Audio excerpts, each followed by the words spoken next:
guys, welcome to this week's edition of the Coffee and Hero Show, taking you through the new single issues in this week, everything going on the racks for New Comic Book Day on Wednesday.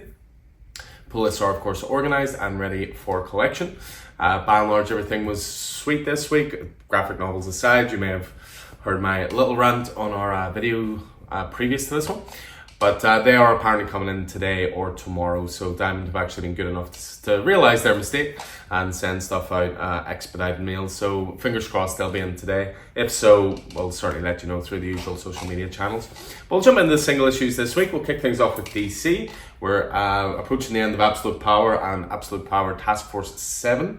This is issue 6. For that one, which is clearly going to deal with the Wonder Woman portion of it, with the Themyscirans. So, issue 6 there. We have Batman and Robin, number 13 this week. Dino Soaring into the Sunset. I mean, that just shows the ridiculousness of this title. Joshua Williamson and one of my favourite artists, Juan Ferreira, on that one. Next up, you have Batman Gotham by Gaslight, the Kryptonian Age. So, we're at issue 4 of this so far. Andy Diggle and Leandro Fernandez on art. Next up, we have Batman 89 Echoes. So we're as far as issue 4 of 6. Seems to be slight delays regarding this title. It can be a little bit of a while between issues, but we can assure you issue 4 is now here. DC vs. Vampires, World War V, issue 2. Loved issue 1 of this. It sort of arrived with very little fanfare. DC vs. Vampires was a massive pull for us, but people didn't seem to be aware of this one, so people are starting to come to a little bit late. But every bit as good as the first one with Matthew Rosenberg and Otto Schmidt. Next up is Death in the Family, Robin Lives. We're as far as issue 3 for this in all but name Elseworlds title with What If Tim Drake Had Lived. You've got classic Disco Wings Nightwing there, always a bonus. New Green Lantern this week, issue 15. This also ties into Absolute Power and looks like a pretty badass Hal Jordan on the cover. And then with DC, we finish off with Nightwing Uncovered. So this is part of the DC series of book Uncovered, where they've been sort of showcasing variant covers throughout the series, but then sort of tying it in with a little bit of commentary and a little bit of story. The main thing I take away from this, to be honest, is that gorgeous cover, because that's by an artist called Dexter Soy, and that is who's taken over Nightwing when, unfortunately, the Tom Taylor and Bruno Redondo run ends, but it looks like we're in safe hands. Next up, we're on to the indie side of things. So first up, we have a book called Dark Empty Void. This is from Zach Kaplan and Chris Sheehan. This is from Mad Cave. Looks like some pretty high concept sci-fi there. Next up, we have Dead Eyes. This is written by Jerry Dugan with art by local legend John McCrae. Dead Eyes, The Empty Frame. So this is a follow-up series to the original Dead Eyes.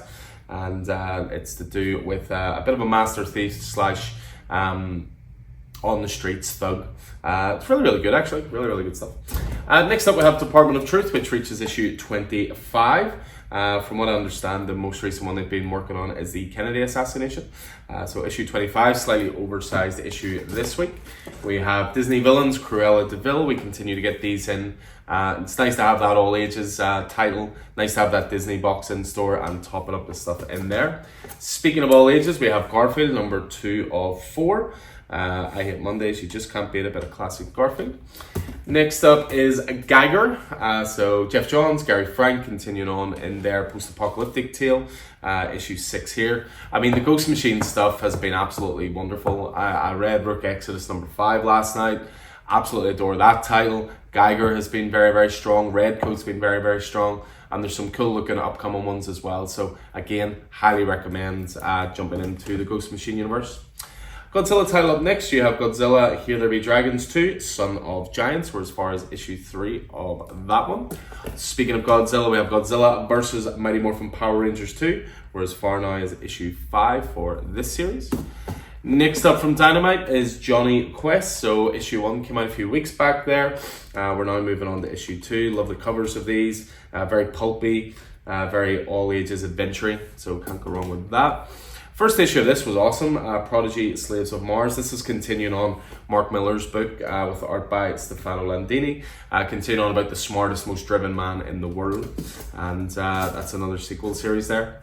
There's a facsimile out this week for Something Is Killing the Children, number 1. Now, Boom Studios call these archive editions, but they're essentially facsimiles, so pitch perfect reprints of the original issue. Next up is Teenage Mutant Ninja Turtles number 2, so Jason Aaron and Raphael Albuquerque on this one. This was fantastic. Read this last night. This one focuses on Michelangelo. So I think I've explained it before with TMNT, the first 4 issues. One issue is going to focus on one different turtle at a time. With Raphael for the first issue, Michelangelo for this one. Raphael Albuquerque art as well, by the way. Absolutely fantastic. One of my favorites. American vampire artist, of course. He did a book recently as well I read called Duck and Cover. Scott Snyder wrote that, and it's to do with sort of alternate history, 1950s America, if bombs had actually been dropped on America after World War II. It's really good. I think with a couple issue 1s on the racks. Highly recommend that. Next up we have Transformers, whereas far now is issue 12, so the end of the second story arc. Daniel Warren Johnson, of course, writing. Jorge Corona on art. Just look at that cover. Transformers continues to go from strength to strength. So we move on from there on to Marvel. So Amazing Spider-Man 57 this week. So Zeb Wells and John Romita Jr. approaching the end of the Zeb Wells run, which is a source of joy for some people. I've enjoyed it. Has it been an all-timer run? Probably not. Has it been enjoyable? Yeah, I've enjoyed it. Good art throughout. Ed McGuinness, John Romita Jr. Enjoyed Gang War. So yeah, I've zero ill will towards the Zeb Wells run, whereas a lot of people do seem to have quite a bit towards it. Next up we have Avengers Assemble, a new series kicking off with Steve Orlando and Corey Smith on art. A bit of a cool lineup there with Wonder Man, She-Hulk, Captain America, Shang-Chi, Hawkeye. Looks like Hercules in the background as well, Monica Rambeau, Photon as well. So looks like a pretty interesting lineup for that. Next up is Blood Hunters issue 2. So this is the spin-off series from the Blood Hunt event. Miles Morales, of course, being a vampire now. And yeah, some really cool stuff with this as well. You know, Erica Bloodstone in there. Again, never a bad thing with that character. Captain America reaches number 13, so J. Michael Straczynski continues his run. Carlos Magno on art for this one. It's went a little bit supernatural, Captain America. It's still gripping me, but for me it's lost a wee bit of its way just based on the strength of the first story arc. Fantastic Four is next up. Ryan North on this one. I kind of feel like I should go back and read this from the start. So many people say so many good things about it. I've tried to get into Fantastic Four a few times, but it's just, I don't know what it is. It's just never fully grabbed me, but maybe I need to change that. So issue 25 with Ryan North came out of nowhere. It's just snuck up that it's 25 issues in. Next up, Spider-Gwen, The Ghost Spider, Stephanie Phillips, Paolo Villanelli on art for this one. Lovely Mark Brooks cover there as well. Carrie Andrews continues his sequel series to Spider-Man Reign, essentially Old Man Spider-Man and what looks like Old Man Miles on the front of that one. Star Wars reaches its grand finale, issue 50, Charles Soule. Of course, Star Wars and Star Wars Darth Vader are both finishing at 50. It looks like there's going to be relaunches later in the year for both. As I had surmised, these stories took place between Empire and Jedi. Now that time frame's done, the next ones are going to take place between Jedi and Force Awakens. So could be some interesting storytelling there. Star Wars Inquisitors this week as well, issue 3. Rodney Barnes, Raman Rosanos on art.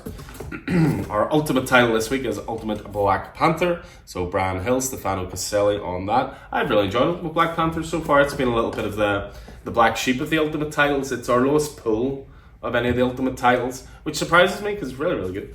Uncanny X-Men number 2. First issue was probably the best of all the issue 1s for me when it comes to the X stuff. So looking forward to the next issue here. Gail Simone, David Marquez on that. We have Vengeance of the Moon Knight reaching issue 9. So Jed Mackay on this, Dev Pramanik on art for this issue.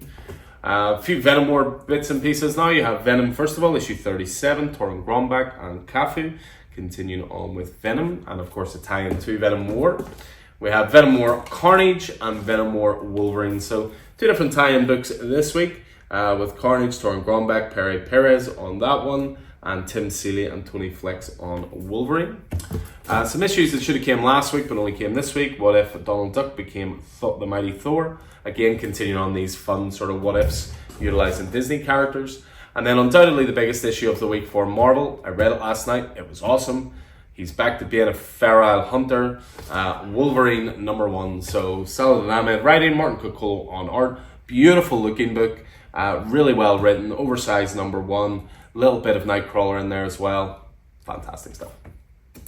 So that's all the issues going on the racks. We'll just finish off then with the variant covers. Quite a few to get through this week. We have a Greg Capullo variant cover, first of all, for Fantastic Four. Maybe that's what's tempted me into Fantastic Four. One of my favorite ever artists, Phil Noto, doing his Godzilla variant cover for Captain America 13. The most fun variant cover of the week is probably the Bruno Redondo lenticular cover for Nightwing Uncovered. Just great fun. You do go a little cross-eyed looking at it a bit too long, but really, really fun. Green Lantern has the Nicholas Scott Artist Spotlight variant cover this month, so showcasing all the different eras of the Green Lantern character. Couple for Gotham by Gaslight, we have Chris Weston with a variant cover first of all, with an Elseworlds looking John Constantine sitting there. As well as that, we have Martin Simmons, the Department of Truth artist of course, doing a variant cover, beautiful painted variant cover for Gotham by Gaslight. Again, this should have been in last week, but only came this week. We have the foil covers for Secret Wars, issue 9, so 9 of 12, so 3/4 of the way through that. We have Russell Dauterman on cover for Ultimate Black Panther number 8. A few now for Uncanny X-Men. We've got the retailer incentive 1 to 25. Little homage variant cover here to Gil Kane, Dave Cockrum. Uncanny X-Men 2, this one's by Miguel Mercado. We have the Luciana Vecchio cover for Uncanny X-Men 2, showcasing Gambit, everyone's current fave. We also have the David Baldian Godzilla variant cover, showing Rogue kicking some butt to Godzilla. Another Godzilla variant cover is for Venom, this one by Dave Wachter. This is, I think, one of the best so far as well. I backed Venom Godzilla in that fight, guys, sorry. I think Spidey and Miles are outnumbered. A couple for Wolverine number 1, we've got the John Tyler Christopher Negative Space variant cover. These are always popular and part of a series of covers. We have the Wolverine 1 to 25 variant cover, an homage cover clearly to Wolverine number 1, done by the great John Romita Jr., and that's the 1 to 25 variant. We also have the foil Patrick Gleason variant cover as well, showcasing the adamantium innards of Wolverine. X-Force number 2, again, should have been here a week or two ago. Clayton Crane doing a series of variant covers. Ascani Rachel Summers here for this one. And then just a couple to finish off with. We have Transformers number 12, Jorge Corona doing a nice close-up variant cover there. A couple for TMNT, you've got TMNT number 2, a Kevin Eastman and J.H. Williams III variant cover there for Mikey. As well as that, there's a Jeff Shaw variant cover, which will make a lot of sense once you've read the issue. Issue 2 as well. And then we finish off with Department of Truth 1 to 10 by Martin Simmons. A little bit of an homage to the original Department of Truth issue 1 cover, except this time we have Marilyn Monroe in there instead of JFK. So that's everything in for this week. Going on to the racks, as I say. Pull lists are all organized and ready to go again. All graphic novels, again, you can check out the video prior to this one, which will show you all the graphics in this week. So outside of that, just time to say I hope you enjoyed it. Hope you're keeping well, and I'll hopefully see you in the store throughout the week. So until then, guys, take it easy.